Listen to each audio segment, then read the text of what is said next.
வாழ்வின் இக்கட்டான சூழ்நிலைகளில் நாம் தவிக்கும்போது நம்மை தாங்கி பிடிக்கும் ஒரு மகா வல்லமை நமக்கு உண்டு. ஆபத்து நாளிலே கர்த்தர் உமது ஜெபத்தைக் கேட்பாராக.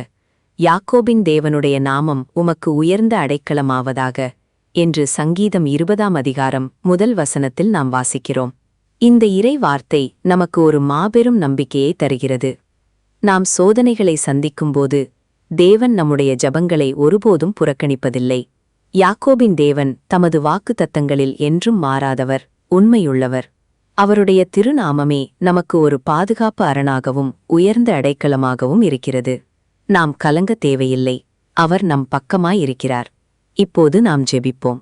அன்புள்ள ஆண்டவரே, என் கஷ்டமான நேரங்களில் நீர் எனக்கு அடைக்கலமாயிருப்பதற்காக நன்றி. என் விண்ணப்பங்களுக்கு பதிலளித்து உமது நாமத்தினால் என்னை உயர்த்தி பாதுகாத்தருளும். ஆமேன்.